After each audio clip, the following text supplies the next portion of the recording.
ये मुसलमानों के घर पे बुलडोजर चला के हिंदुओं को खुश करने का जो एक चलन है, ये बहुत खतरनाक चलन है। वांगचुक जी पे जो कार्रवाई हुई है वो भी एक गलत कार्रवाई है, हम लोग उसकी निंदा करते हैं। मुझे इतनी बात कहनी थी, आपको कोई प्रश्न हो तो आप। संजय जी, जो कल जो बरेली घटना पे समाजवादी पार्टी का प्रतिनिधिमंडल मिलने गया था, सपा के सांसद ने कहा कि मौलाना तौकीर रजा भाजपा से मिले, वो उनकी पार्टी के रूप में काम कर रहे हैं। क्या लग रहा है आपको? देखिए, मैं सिर्फ इतना कह सकता हूं कि जो मुझे लग रहा है कि ये पूरा मामला एक गहरी साजिश है सरकार की। अब उसमें कौन कौन शामिल है, जब उसकी जांच पड़ताल होगी ठीक ढंग से तो पता चलेगा।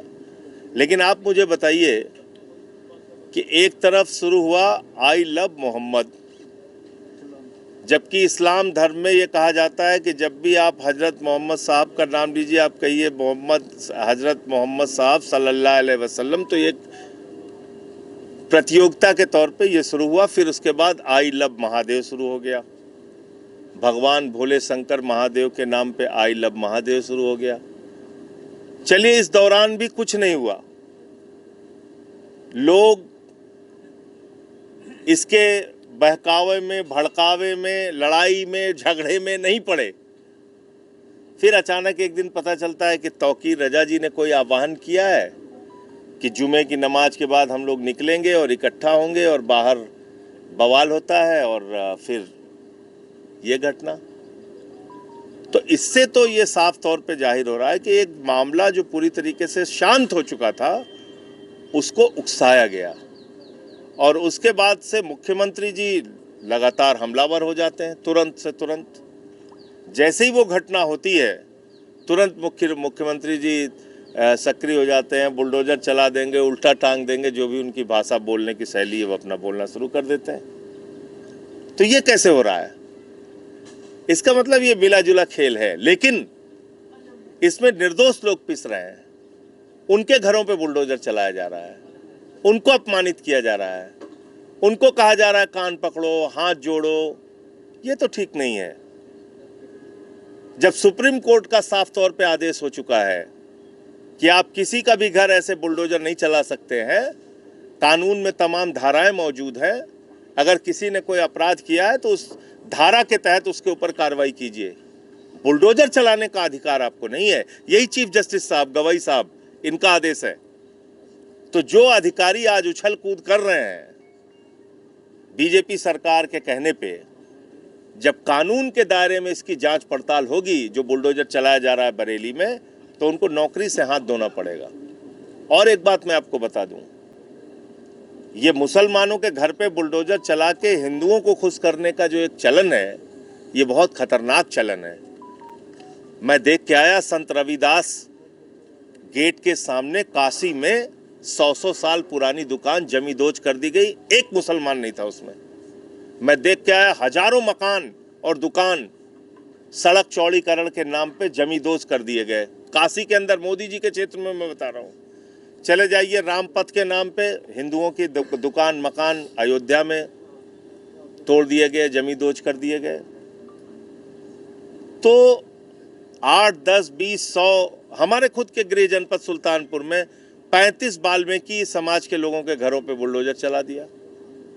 तो ये बुलडोजर से कोई खुश होने का कारण नहीं होना चाहिए, कि मतलब ये कोई लड्डू बांटने का कारण नहीं होना चाहिए कि भैया गरीब के घर पे आपने बुलडोजर चला दिया तो आप उससे बड़े बलवान बन गए।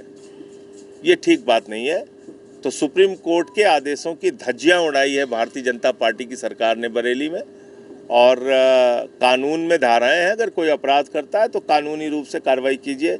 ये बुलडोजर नीति ठीक नहीं। कांग्रेस से कोई गठबंधन को लेकर आम आदमी पार्टी क्या सोचती है, और गोवा चुनावों को लेकर के क्या अकेले आम आदमी पार्टी? देखिए, आज की तारीख में आम आदमी पार्टी कोई इंडिया गठबंधन का हिस्सा नहीं है, तो ये सवाल हमसे गैर वाजिब है। तो कांग्रेस के साथ किसी तालमेल या किसी गठबंधन या चुनाव के किसी प्रक्रिया में हम साथ जाएंगे, इसका अब कोई मतलब नहीं है। लोकसभा चुनाव के लिए गठबंधन था, इंडिया गठबंधन, जिसमें हम लोग थे। सर, पुरानी परिषद जिन सरकारों ने बाहर किया, चुनाव हार गया, क्या पुरानी परिषद को जनता ने भी खारिज कर दिया? देखिए, खाली अकेले वो कारण नहीं हो सकता। अशोक गहलोत जी ने जब वादा किया था पुरानी पेंशन का तो वो जीते थे। सुक्खू जी ने जब हिमाचल में वादा किया था तो वो जीते थे। तो दो सरकारें तो मैं जानता हूं जिन्होंने अपने घोषणा पत्र में कहा कि हम पुरानी पेंशन देंगे और वो जीते। लागू करने के बाद तो अब मेरा ये लागू करने के बाद केंद्र सरकार ने उन पे तमाम तरह के प्रतिबंध लगाए, ये भी आपको जानना चाहिए। तुम अपने राज्य के कर्मचारियों को पुरानी पेंशन क्यों दे रहे हो? इस अपराध की सजा राज्य सरकार की तमाम योजनाओं पर रोक लगा कर दिया केंद्र सरकार ने, मोदी जी की सरकार ने। ये हुआ है।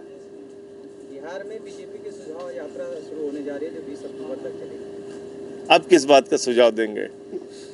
देश को पूरी तरीके से बर्बाद करके क्या सुझाव देना चाहते हैं कि कैसे तुम्हें बेरोजगारों की फौज तैयार करनी है, कैसे अडानी के लिए 1 रुपए में 1050 एकड़ जमीन देनी है, 10 लाख पेड़ देना है। उसी भागलपुर में जिस बिहार की आप बात कर रहे हैं, 1 रुपए में 1050 एकड़ जमीन अडानी को मिली है और 10 लाख पेड़ हैं उस पे जिसको वो काट रहा है।